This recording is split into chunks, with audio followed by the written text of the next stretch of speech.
Aquele que não cumpre o seu dever pelo fato de este estar em conflito com as vontades pessoais, perderá finalmente a capacidade de discernir a verdade do erro. A pessoa se separa de Deus, e preste atenção nessa frase porque ela é séria. Onde a verdade divina for desdenhada, a igreja será deixada em trevas.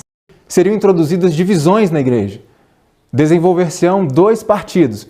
O trigo e o joio crescerão juntos para a ceifa. A igreja talvez pareça como prestes a cair, mas não cairá. Por quê? Porque o Deus de Israel ainda está guiando o seu povo e continuará com eles até o fim. Nenhum traço de verdade que tornou o povo adventista do sétimo dia o que ele é deve ser apagado. Temos marcos da verdade, da experiência e do dever, e cumpre-nos defender firmemente nossos princípios em face do mundo. A música pode despertar temperamentos com rapidez e eficácia como nenhum outro meio. 25 anos trabalhando com o cérebro, ainda não consigo afetar o estado de espírito das pessoas da forma que uma simples música consegue. Quando o espírito mal vinha sobre Saul, Davi tomava a harpa e a tocava com a sua mão. Então Saul sentia alívio e se achava melhor e o espírito mal se retirava dele. Música tem o poder de formar caráter. Outro autor, Julius Portnoy, ele é um musicologista, ele diz assim: música pode enobrecer ou degradar o caráter, fazer homens melhores ou piores do que são. E tem uma outra mensagem de Platão, filósofo matemático muito conhecido, e ele diz assim: deixe-me fazer as músicas de uma nação, e não me importa quem faz suas leis. As evidências médicas, psiquiátricas e outras contra a neutralidade da música são tão esmagadoras que, francamente, me surpreende que alguém possa seriamente dizer o contrário. Por que temos que nos preocupar com a música? Primeiro, porque ela não é neutra. Ela tem implicações, inclusive espirituais. Segundo, porque estamos lidando com um especialista na área, que é nosso inimigo. Agora, Satanás é inimigo de quem? Do mundo. A Bíblia diz que o mundo jaz no maligno. Ele é inimigo do povo de Deus. Ele veio para destruir o povo de Deus. E entende muito de música. História da Redenção, página 25, diz que Satanás havia dirigido o coro celestial. Então pergunto, se ele é um inimigo da igreja, do Senhor, e é um grande especialista em música, será que ele vai usar música contra o povo de Deus? Deus convida seu povo, que tem a luz diante de si na palavra e nos testemunhos, a ler e considerar e dar ouvidos. Instruções claras e definidas têm sido dadas a fim de os músicos entenderem. É isso que está escrito ali? A fim rock and roll. O termo é um eufemismo de blues para a relação sexual. Outra enciclopédia de termos de música. Olha o que diz lá, rock and roll. Um termo geral com implicações sexuais, como balançando e rolando, originalmente significando fornicação. Há um enorme e poderoso estímulo sexual, embora subconsciente, implícito no ritmo e nas letras de música rock. Rock and roll é 99% sexo. Sim, sem Elvis Presley, o rock and roll poderia nem ter durado. Não quero discutir as doutrinas de Jesus. Elas e somente elas degradaram o mundo à sua condição atual. É o Deus e a religião deles, nossa, que eu odeio e vou destruir. Certa vez, John Lennon deu uma declaração e ficou muito conhecida. O cristianismo vai desaparecer e encolher. Nós somos mais populares que Jesus agora. A música rock tem a mesma mensagem de antes. É antirreligiosa, antinacionalista e antimoralidade. Eles são totalmente anticristãos. Eu também sou anticristão, mas eles são tão anticristãos que me deixam chocado, o que não é uma coisa fácil. Rock sim tem sido a música do diabo. Eu acredito que o rock and roll é perigoso. Sinto que estamos somente anunciando alguma coisa ainda mais escura do que nós mesmos.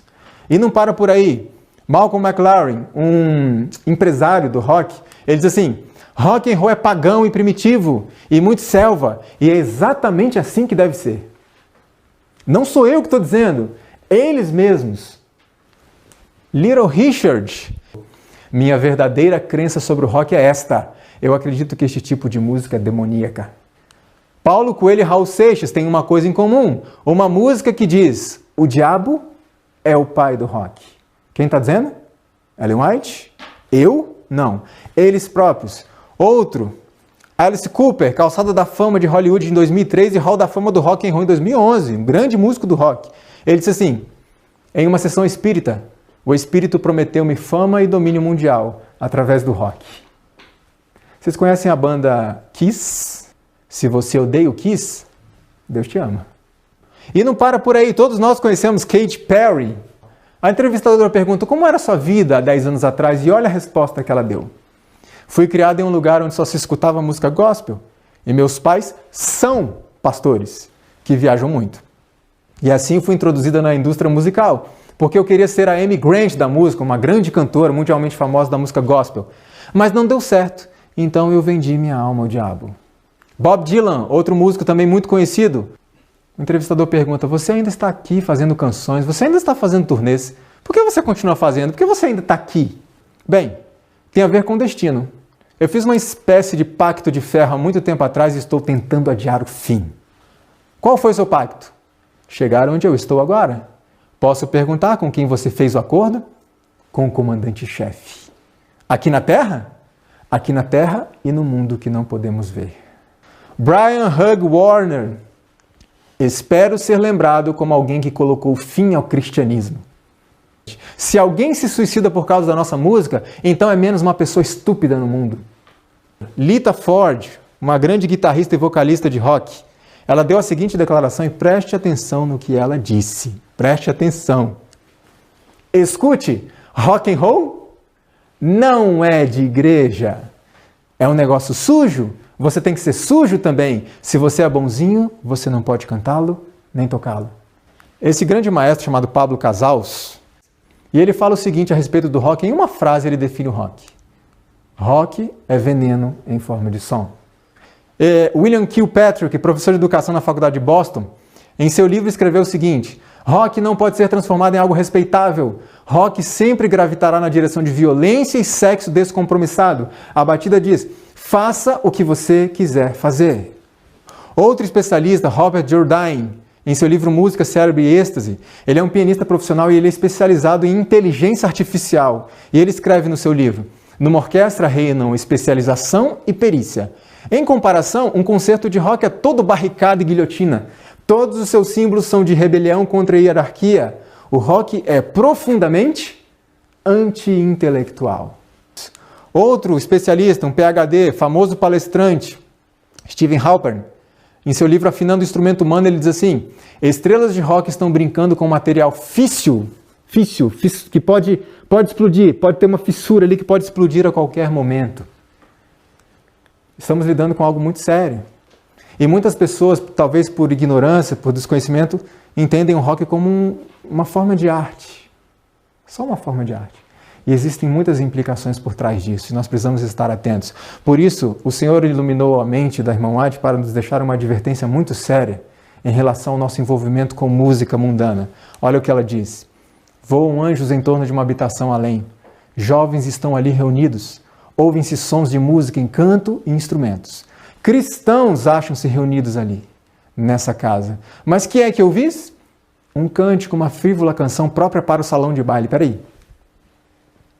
Então existe uma música que não é própria para a igreja? Muitas pessoas dizem, não, a música é só uma forma de linguagem. Mas, segundo vocês leram aqui, existe um tipo de música que é apropriado para uma boate, não para a igreja? A serva do Senhor diz que sim. E ela continua dizendo assim, vede os puros anjos recolhem para si a luz, e os que se acham naquela habitação são envolvidos pelas trevas. Os anjos afastam-se da cena, têm tristeza no semblante. Vede como choram. Isso vi eu repetidamente pelas fileiras dos observadores do sábado. A irmã White diz que Satanás fará da música um laço pela maneira que é dirigida. Na revista Time de 1966, olha, saiu na capa o seguinte, Deus está morto? E a reportagem dizia isso. Os artistas da música cristã contemporânea são idênticos aos artistas populares, exceto pela letra. E tem gente que pensa assim, não, se mudar a letra, muda tudo. Mas a comunidade acadêmica discorda disso. Olha que interessante que diz Simon Frith, sociólogo inglês, e aqui está todo o currículo dele. Ele fala assim, a maioria dos discos faz o seu impacto musicalmente em vez de por palavras. As palavras, se forem percebidas, penetram depois da música ter deixado sua marca. Ah, não, a música, a letra que importa. Ué, e por que gostamos de música internacional? Que muitas vezes nem entendemos o que a pessoa está dizendo.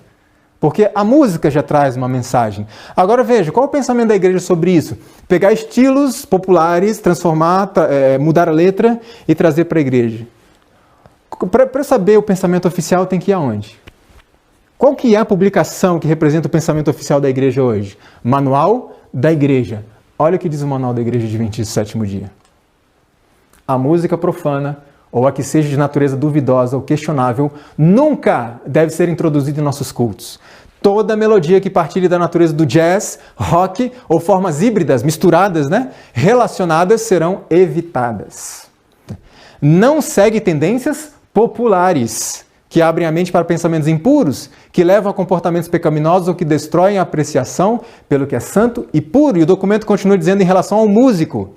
O músico adventista evita o uso de tonalidades estridentes, outras distorções da voz, bem como o estilo dos cantores populares. O que pensa a respeito o nosso presidente mundial, pastor Ted Wilson?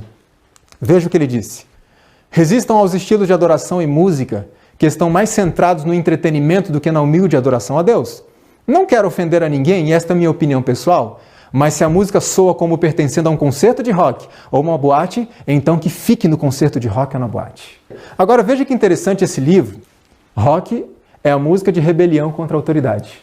Agora qual que é o pensamento de Deus sobre isso? A meu povo ensinarão a distinguir entre o santo e o profano, e o farão discernir entre o imundo e o limpo, porque não podeis beber o cálice do Senhor e o cálice dos demônios. Veja só o que diz em profecia, preste atenção porque isso é um texto forte. Deus pronunciou uma maldição sobre aqueles que não fazem diferença entre as coisas comuns e as coisas santas. Deus requer hoje de seu povo uma diferença tão grande, não uma diferençazinha sutil, do mundo, como exigia de Israel antigamente. A associação com as coisas do mundo no setor musical foi bem direta e específica. É considerado inofensivo por alguns observadores do sábado. É assim que Satanás tem ganho o controle de almas. A conformidade aos costumes mundanos converte a igreja ao mundo, jamais converte o mundo a Cristo. Se alguém sentir o desejo de imitar as modas do mundo e não controlá-lo de imediato, Deus prontamente deixará de reconhecê-lo como filho. Solenes responsabilidades repousam sobre os jovens, as quais consideram levianamente. A introdução de música em seus lares, em vez de incitá-los à santidade e espiritualidade, tem sido um meio para desviar-lhes a mente da verdade. Canções frívolas e peças de música popular parecem compatíveis com seus gostos.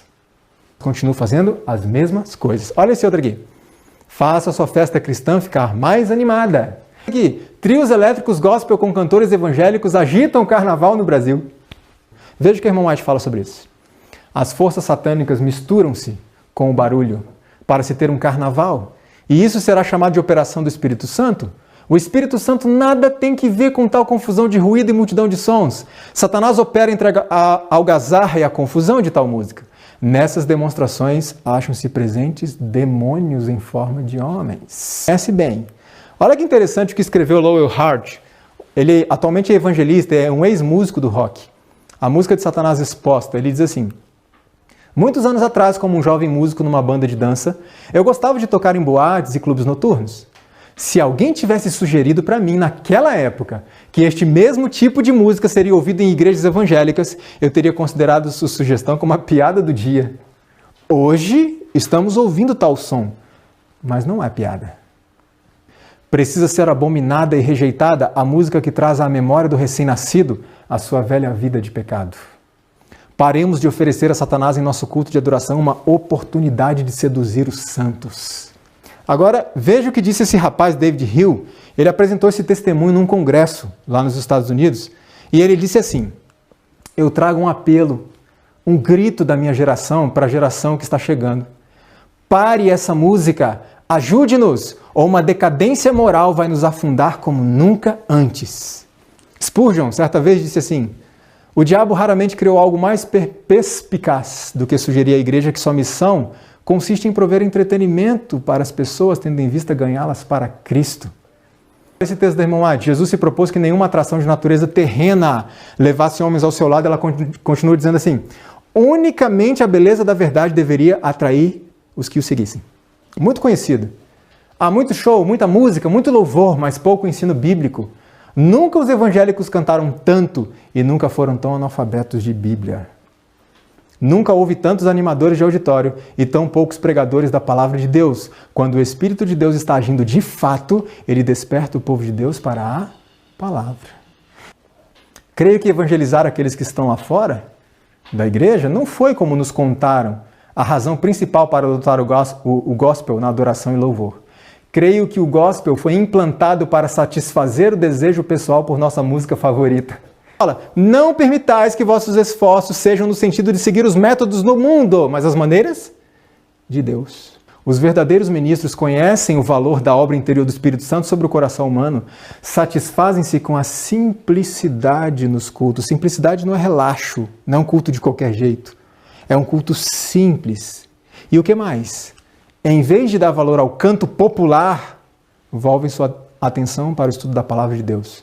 Ele diz assim, quebrar as ordens de Deus para tentar fazer algo bom não ajuda Deus. Disse, o Espírito Santo está bem habilitado a quebrar os corações duros dos jovens e trazê-los para um conhecimento salvador de Cristo, sem empregar técnicas musicais agressivas e ímpias. Se quiserem exercer verdadeira e salvadora influência, tornem grande a distinção entre os cristãos e o mundo. Aquele que não cumpre o seu dever pelo fato de este estar em conflito com as vontades pessoais, perderá finalmente a capacidade de discernir a verdade do erro. A pessoa se separa de Deus, e preste atenção nessa frase porque ela é séria. Onde a verdade divina for desdenhada, a igreja será deixada em trevas. Ou somos cristãos decididos de todo o nosso coração, ou não somos nada. Se as igrejas esperam ter poder, terão que fazer o quê? Pôr em prática a verdade que Deus lhes deu. A verdade revelada para nós, se não pusermos em prática, não haverá poder. E aí eu acho interessante o que disse esse escritor, Chesterton. Olha o que ele fala. Jamais derrube uma cerca sem saber a razão por que ela foi construída. Salomão disse, não removas os antigos limites que teus pais fizeram, e os teus ouvidos ouvirão a palavra do que está por detrás de ti, dizendo, este é o caminho, andai nele, sem vos desviardes nem para a direita e nem para a esquerda.